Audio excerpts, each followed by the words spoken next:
Voilà, donc nous allons commencer par Monsieur Pascal Gavazzi, qui est élu en charge de la transition écologique de Lure.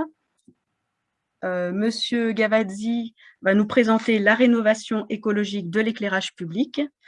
Donc, il faut savoir que Lure est une ville qui a été labellisée Ville et Village étoilé de France par l'ANCPEN, qui est l'Association nationale pour la protection du ciel et l'environnement nocturne. Et vous verrez que la rénovation écologique qui va nous être présentée montre un mixte entre sobriété énergétique et équipements performants avec une implication forte des élus. Donc, je voulais aussi vous préciser, que M. Gavazzi est vice-président du SIED 70, donc le syndicat intercommunal d'énergie du département de la Haute-Saône. Donc, Monsieur Gavazzi, je vois que vous avez déjà partagé votre écran. Je vous laisse la parole. Voilà, donc pour la ville de Lure, déjà la présentation de la ville de Lure, hein, pour ceux qui ne connaissent pas, alors que tout le monde devrait connaître, c'est la seule ville sous-préfecture de la Haute-Saône. Donc nous sommes au nord-est de la Bourgogne-Franche-Comté, donc mi-chemin entre Vesoul et Belfort, une superficie de 24,66 km². Donc nous, on va partir sur la chronologie, hein, parce qu'on a commencé en 2012 nos actions entreprises par la ville de Lure ont commencé en 2012. Alors ça peut vous sembler long, ça fait presque 10 ans, mais en 2012, la réduction de la pollution lumineuse puis la transition énergétique n'était pas dans les préoccupations. Maintenant, comme Madame Trivier vient d'expliquer, ça l'est. Hein, donc on peut avancer plus vite et plus loin. Donc nous, on va vous montrer un petit peu comment on a opéré. Donc en 2012, on a commencé par un agenda 21. On avait créé un agenda communal piloté par un groupe de travail développement durable avec un objectif de suppression des trames vertes, enfin de rétablissement plutôt des trames vertes, des trames bleues et des trames noires sur la ville. Donc, en parallèle, on a lancé, grâce à cette commission, des animations. Ça a commencé, il y avait l'observation des nuits des étoiles, on travaillait en partenariat avec le club d'astronomie de Belfort. Et on a fait venir justement à cette époque-là des spécialistes de la LPCEN qui faisaient des conférences sur la pollution lumineuse. En 2013, donc suite à ces animations et puis en prévenant un peu la population, on a commencé à supprimer, vous voyez sur la photo, les lumières d'ambiance de type boule qu'on avait dans la ville. Alors pour pas trop choquer puis aller doucement, on les a déjà éteintes parce qu'elles faisaient double emploi avec l'éclairage public qui était déjà existant pendant 3 mois, attendre les réactions des habitants. Et une fois qu'il n'y avait pas de réaction au bout de 3 mois, on les a supprimés. Alors, ce qui était bizarre, c'est que quand les électriciens supprimaient en ville, c'est qu'il y a des gens qui venaient voir en disant « Mais pourquoi vous supprimez? C'était bien pratique. » Alors, on leur a dit que c'était éteint depuis 3 mois. Donc, c'est bien passé parce qu'ils disaient « Moi, tout compte fait, il n'y en a pas besoin. » Donc, on est passé chronologiquement, vous allez voir, dans toutes nos actions, on a toujours un petit peu agi comme ça. Attendre les réactions et puis voir comment ça réagissait puis à continuer. On a fait en même temps l'extinction de notre patrimoine municipal, donc il y avait surtout l'église et puis la mairie. Donc pareil, on a éteint. En 2014, donc on peut continuer. On a continué. Voilà. Donc 2014, il y a eu un trou. Enfin, la commission développement durable continue à travailler puis à monter des projets, mais 2014, comme vous le savez, il y a eu des élections.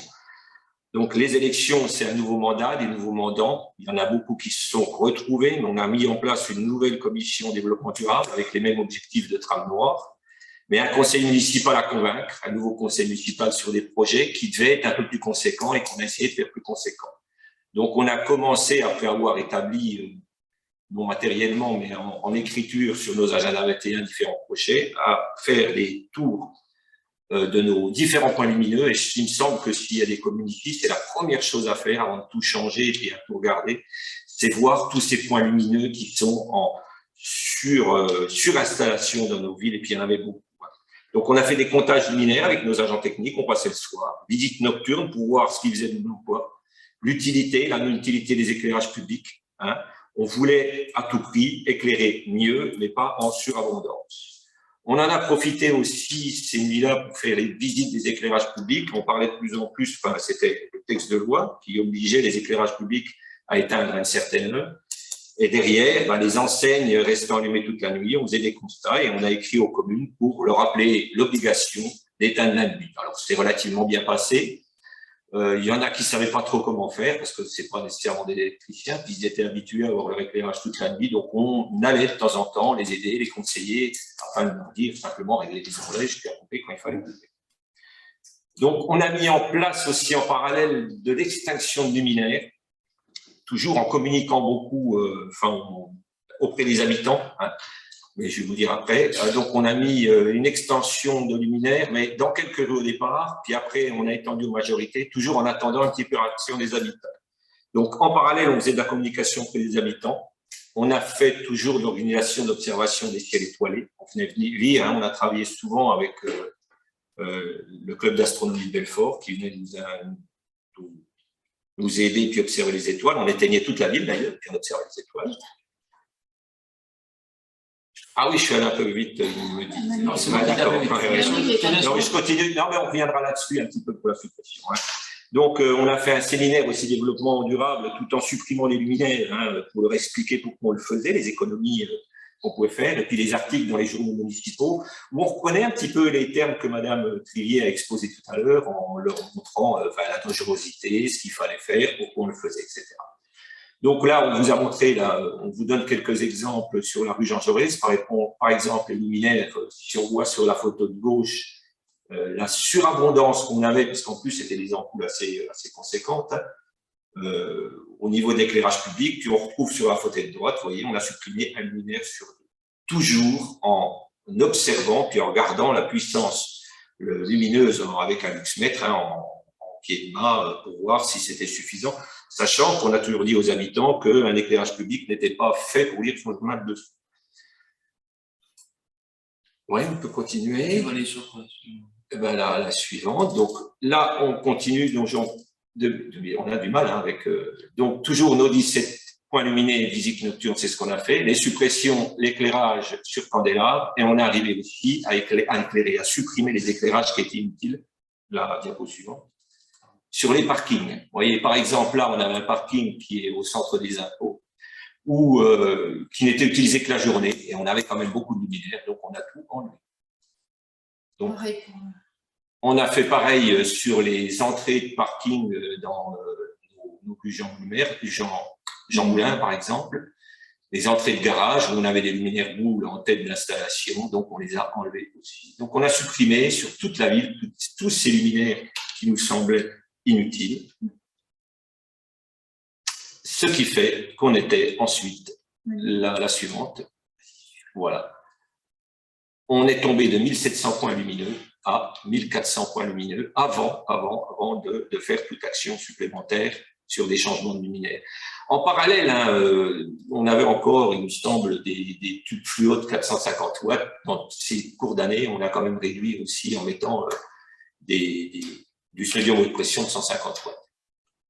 Donc, une fois qu'on était à ces 1400 points lumineux, on s'est dit, il faut encore aller plus loin. Donc, en 2019, on ne l'a pas mis, mais la Commission développement durable, qui était toujours en activité, a décidé d'aller plus loin et plus vite.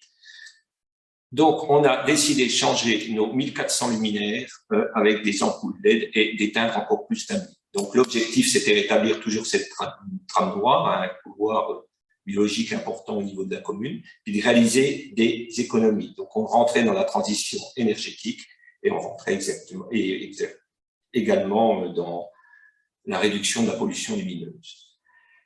Donc, remplacer on avait des ampoules de 150 watts, donc 60% de vapeur de mercure, 40% par des LED. Donc, les travaux sont réalisés avec le CIED, hein, le syndicat d'énergie dont vous avez parlé tout à l'heure, qui nous a assuré la maîtrise d'ouvrage et la maîtrise d'œuvre, et puis qui a fait des marchés, parce que bon, 1400 luminaires, c'est des marchés un petit peu importants. Bon, toujours difficile à faire passer dans les conseils municipaux, parce que bon, un investissement comme ça, mais qui est absolument nécessaire, moi je crois qu'il ne faut pas faire ça par tranche, il faut faire ça tout d'un coup. Il y en avait quand même pour 800, et il y en a toujours pour 860 000 €. On a réussi à avoir des aides avec les syndicats d'énergie qui sont très impliqués, tous les syndicats d'énergie de Bourgogne-Franche-Comté maintenant sont impliqués dans la transition énergétique, donc ils nous ont aidés, etc. Ils ont fait donc des marchés subséquents avec des fournisseurs, etc. Donc on a installé ça. Bon, le coronavirus nous a arrêté un petit peu dans notre cheminement, mais on a installé ça donc toujours en 20 là, on est prêt de finir, on a fini. Et on a rajouté, nous, avec ces points lumineux, des horloges pilotables et paramétrables à distance. On avait des horloges astronomiques. À chaque fois, un agent devait se déplacer, aller au poste de transformation pour changer son horloge. C'était un peu compliqué. Maintenant, tout ça, tous nos points lumineux, toutes nos horloges, donc, sont, pas tous nos points lumineux, toutes nos horloges sont pilotables à distance grâce à des horloges, par les téléphones, pardon. C'est ça, hein, c'est des téléphones. Et puis paramétrables aussi directement depuis un poste informatique qui se trouve. Il va trop vite. Et puis des postes informatiques qui se trouvent à demeure à la mairie où on peut paramétrer à distance toutes nos horloges. Donc, grâce à ça, on peut régler plus finement toutes nos rues. On peut changer nos horaires. On n'est pas, parce que jusqu'à maintenant, on éteignait de 23h30 à 4h30. Là, on peut paramétrer différemment en fonction des habitants, en fonction du travail qu'ils peuvent occuper. On avait eu un temps un problème et puis des contestations des gens qui allaient chez Peugeot, puisque nous, il y a beaucoup de bus qui partent de Lure et qui allaient chez Peugeot. Donc, ils se lèvent à 4h. Donc, on a rétabli dans certaines rues où il y avait les cheminements de ces individus, de 4h à 4h30, on va allumer la lumière. Donc là, on va pouvoir affiner. On coupe donc, pour information, donc de 23h30 à 4h30. Et le week-end, on a changé, puisque les week-ends, les gens se déplacent plus, on coupe de 1h à 5h du matin. Donc, on laisse un peu plus de temps aux gens pour rentrer chez eux une fois qu'ils ont fait la fête. Et puis, on rallume plus tard, puisqu'ils se lèvent plus tard.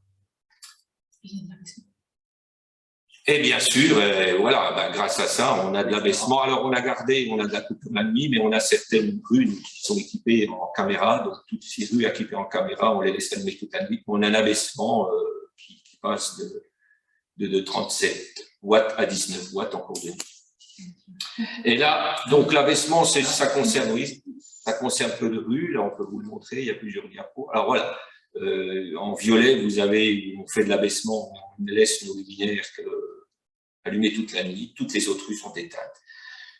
On a quelquefois, à la demande de la gendarmerie, en cas de plainte ou des trucs comme ça, on peut rallumer une rue pendant un laps de temps pour constater des choses, voir s'il se passe. On a eu, il y a quelques mois, des pneus crevés dans une rue, donc on a rallumé pour que la gendarmerie ait à prendre des voleurs, mais on a constaté que lumière ou pas lumière, ça changeait. Donc ça, on pourra en parler si vous voulez, hein, puisqu'on a beaucoup informé aussi les habitants, puisque la plainte qu'on avait le plus souvent par les habitants, c'est maintenant, on est à la nuit, il va y avoir plus de cambriolage. Mais bon, on a fait quand même des repérages, et puis on a regardé quand même un petit peu avec la gendarmerie et les agences d'assurance, mais là, je crois, sur une diapo plus tard, 80% des cambriolages nous ont dit ont lieu le jour, donc c'est pas plus la nuit. C'est commis entre 14h et 17h, le maximum de cambriolage. Et puis 99% des délits et des méfaits nocturnes ont lieu dans des rues éclairées. Et oui, les gendarmes nous ont dit que généralement, ceux qui intervenaient comme ça avaient besoin de la lumière pour pouvoir intervenir et puis pouvoir faire des cambriolages ou des méfaits. Donc, ça peut se discuter, mais c'est peut-être encore mieux d'éteindre la lumière la nuit pour qu'ils ne puissent pas y accéder et puis avoir des problèmes. Voilà, autrement au niveau communication, ici il y a une petite diapo importante puisqu'on avait fait quand même une projection, et c'est celle-là, une projection par rapport aux économies qu'on pouvait faire. Donc en 2016, vous pouvez regarder ici, on avait quand même 1 167 000 kWh. Nos diverses actions ont permis de baisser, donc il n'y a pas eu que l'extinction, hein, c'était les changements de luminaires, ça a été les coupures, les suppressions de luminaires, vous voyez, de 914 à 2017, 771. On projetait en 2019, mais bon, on est un peu en retard, donc on n'a encore pas le bilan. L'installation de toutes les LED, puis avec un an de recul, de tomber à 385. En calculant plus finement, on devrait baisser encore plus. Alors, vous voyez, on avait fait un tableau comparatif pour les habitants pour leur montrer que toutes nos actions nous permettaient de réduire notre impact carbone tous les ans de plus de 30 000 tonnes, d'économiser en argent, et d'autant plus que l'électricité augmentant à une vitesse vertigineuse ces derniers moments, donc les économies sont plus conséquentes. Puis en faisant une transition énergétique, en économisant effectivement beaucoup de kilos. Voilà, la communication, donc, on vous l'a montré, c'est un petit peu ce que Madame Trillier vous a montré derrière. On a communiqué beaucoup dans notre journal municipal, vous voyez, on ciblait la pollution lumineuse qu'on produisait, toutes les incidences que ça pourrait avoir sur l'être humain, parce que c'est une incidence aussi au niveau de l'horloge biologique, et puis surtout les animaux. Les comparaisons, ce que je vous disais tout à l'heure, l'éclairage public et l'insécurité. C'est des questions qu'on avait, hein, puisqu'on faisait des réunions de quartier, et c'était des questions qui revenaient relativement souvent. Donc, on a beaucoup communiqué et puis maintenant, les gens s'y font à tel point que maintenant, quand il y a des rues sur panne qui restent éclairées, parce que l'horloge astronomique ne fonctionne pas toujours, on nous téléphone en nous disant comment ça se fait. Cette nuit, moi, ça ne s'est pas éteint.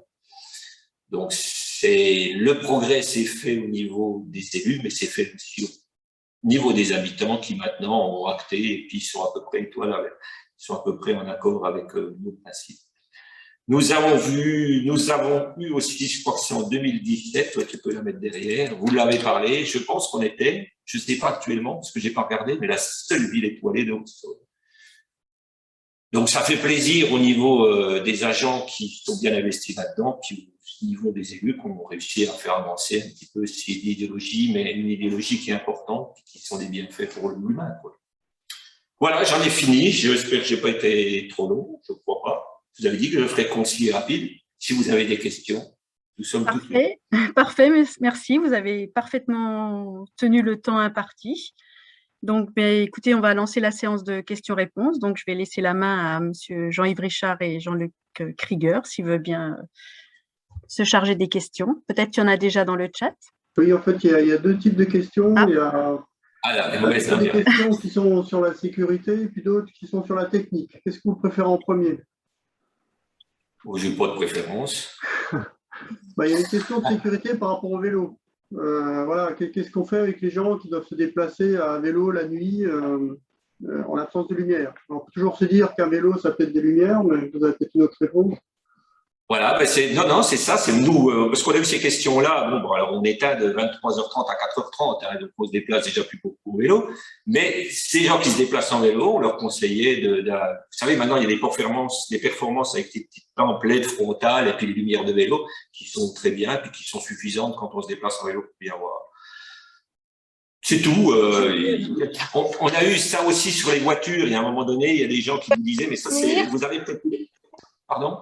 Excusez-moi, je peux intervenir, je suis à l'origine de la question parce que donc je m'apprête aussi à faire la même démarche que vous sur ma commune et puis moi je voulais savoir si des fois on pouvait, je sais pas, par quelque chose, j'en sais rien, pour les vélos, parce que là c'est pas des vélos qui sont pas équipés, la question c'est parce que dans le village voisin, donc c'est déjà tout nocturne.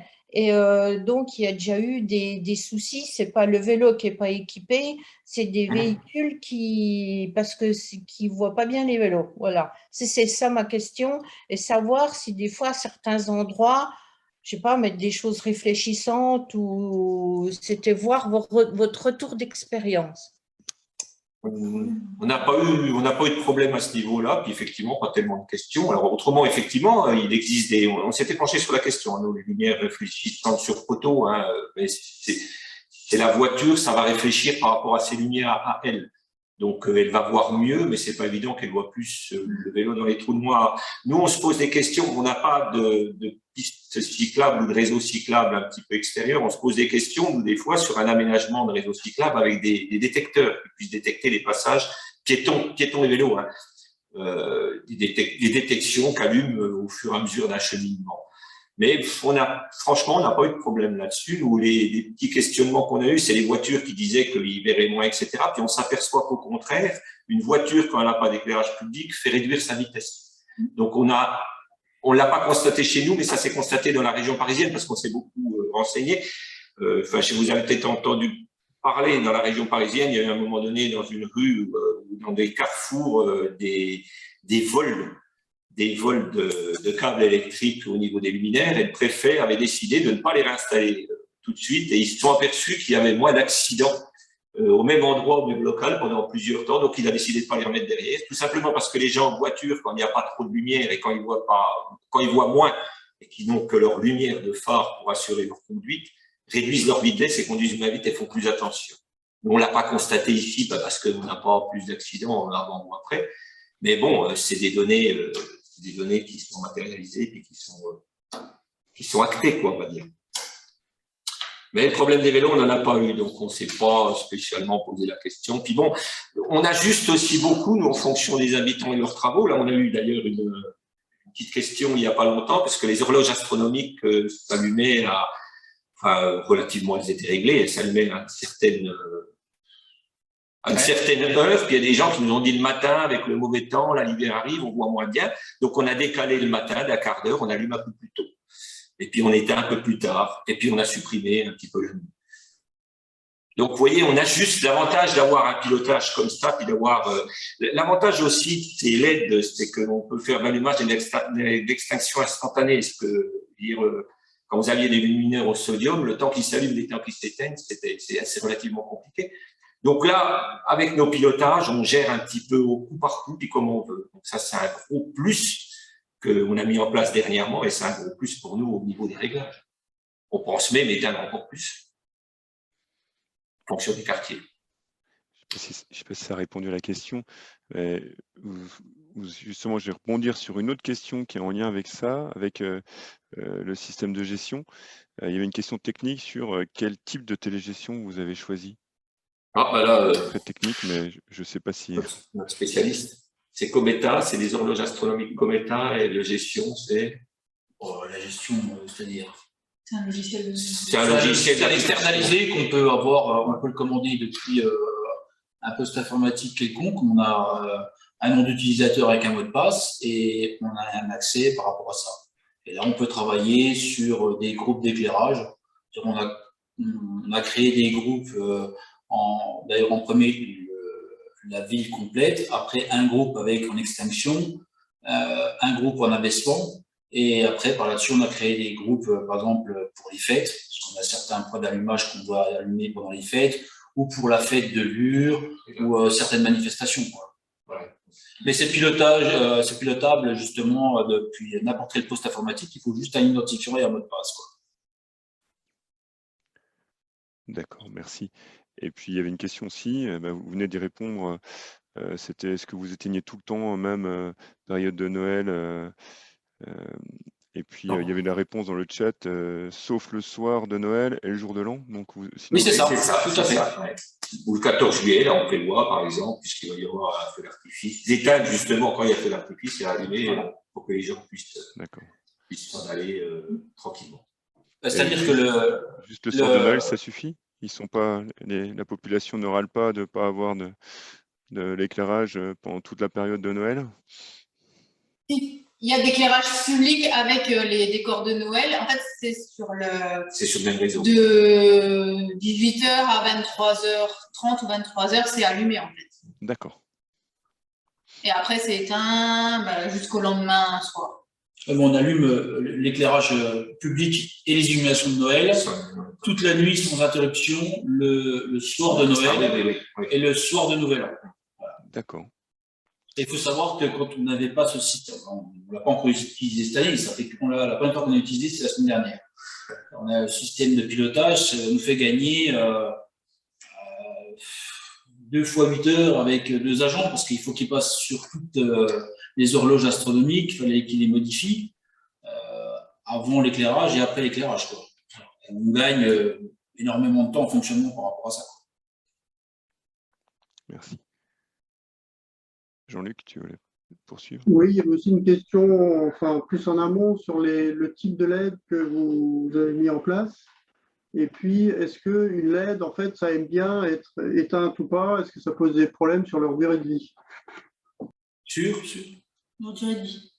La durée de vie, oui. La durée de vie des LED. Est-ce que le fait de les éteindre, ça réduit leur durée de vie? Oui, c'est possible, mais bon, elles sont garanties 10 à 15 ans. On a fait le choix avec le CIED de prendre des lumières ambrées avec une température de couleur assez froide, je crois, avec une luminance intéressante. Donc ça, je veux dire, techniquement, je crois que ça allait plus qu'il y a 7-8 ans encore. Hein. Des lampes, des lumières de qualité qui devraient tenir, bon ça, le retour d'expérience, on ne l'a pas, hein, mais elles sont garanties plus de 10 ans, hein, donc normalement, il ne devrait pas y avoir de problème. Les LED, c'est simplement, c'est des diodes, hein, l'extraction et l'allumage en électronique pour en utiliser depuis des années. Il n'y a pas de souci au niveau de l'allumage d'extraction. C'est des jonctions PN, des jonctions électroniques qui fonctionnent bien. Hein, c'est pas.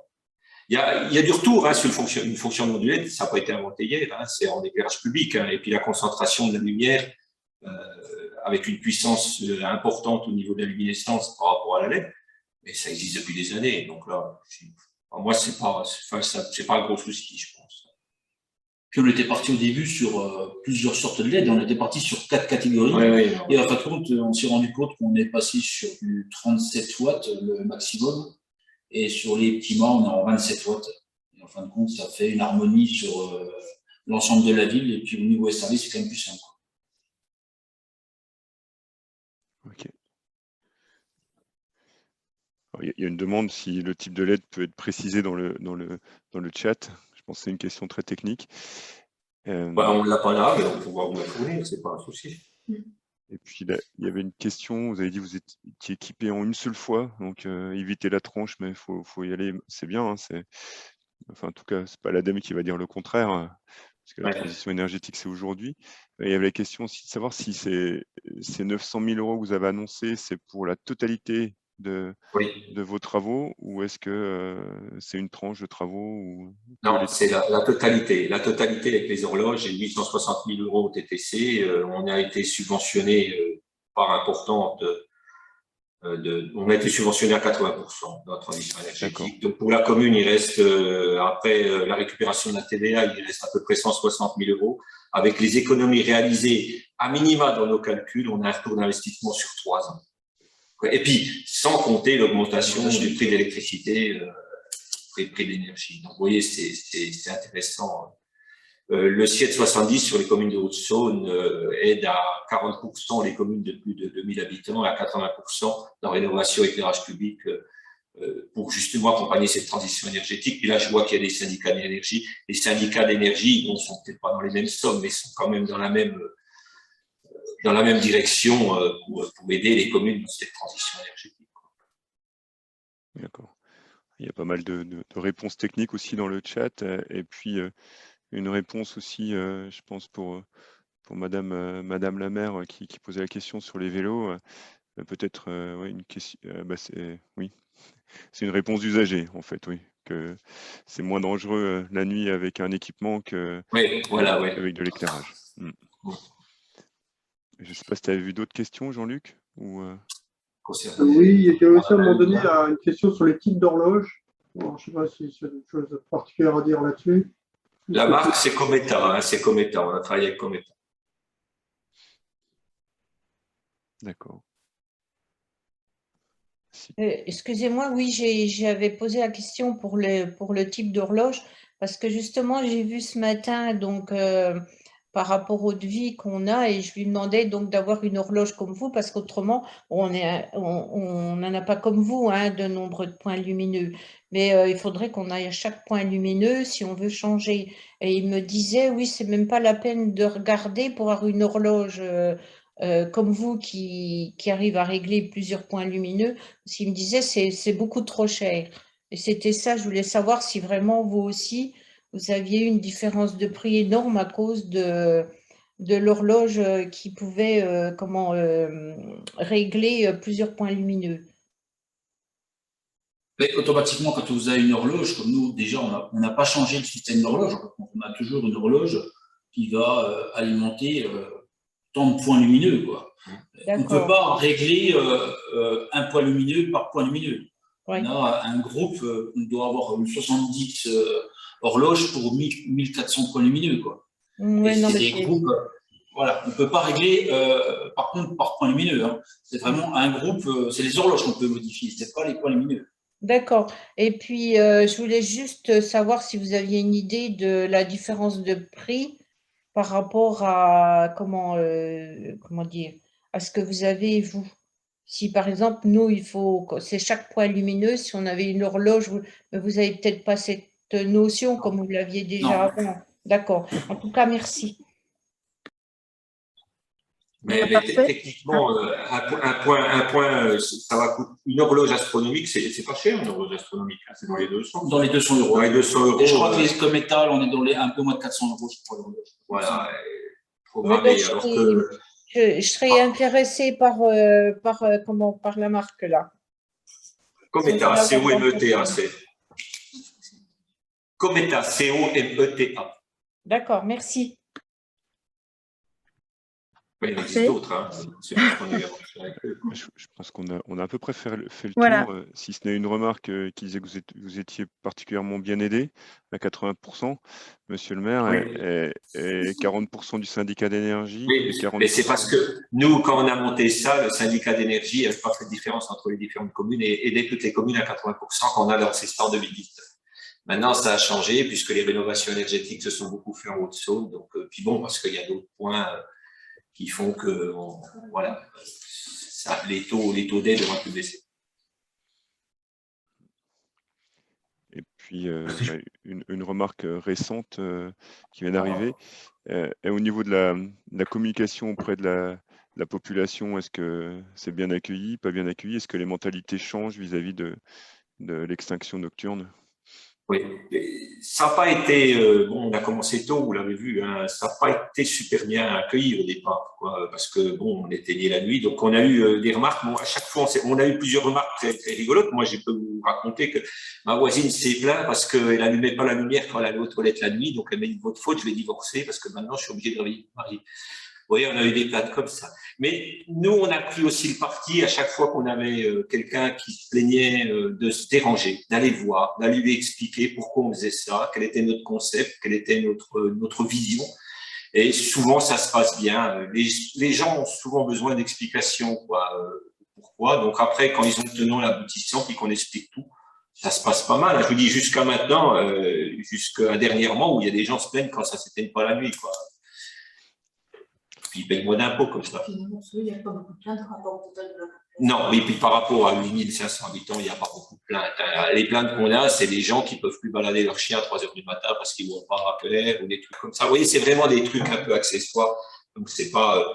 Nos réponses sont relativement bien comprises, qu'on leur explique que dans la transition énergétique, c'est la seule solution de faire des économies, quand on veut baisser notre impact carbone. Et puis, bon, on leur explique aussi ce que Madame Trilly a très bien expliqué tout à l'heure sur ces diaporamas, hein, que c'était mauvais pour les animaux, pour ceci, pour cela, quoi. Donc, à partir du moment où on se dérange et qu'on se donne la peine d'aller leur expliquer, ça se passe relativement. Merci. C'est pour ça qu'il ne faut pas hésiter à y aller. Donc pas de tribunal encore pour vous? Non, pas encore. Le risque, on s'était penché sur la question, c'est en cas d'accident, effectivement. Donc, on fait attention à ça aussi, parce que l'éclairage public, quand il y a un trou dans une rue ou quand il y a des petits problèmes comme ça, c'est quand même le maire qui est responsable. Donc, on fait très attention quand il y a des problèmes de voirie, etc., de bien banaliser, de bien marquer les choses et les endroits pour éviter les suraccidents. Mais c'est le danger, effectivement, qu'il peut y avoir, s'il y a des maires, qu'il peut y avoir dans une municipalité. Il faut faire attention à ça, quoi. Merci. Valérie, je te laisse la main, peut-être. Oui, très bien, merci. Il me semble que du coup, c'est l'heure de passer à la suite. Donc, je voulais remercier Monsieur Gavazzi et puis ses collaborateurs pour ce témoignage.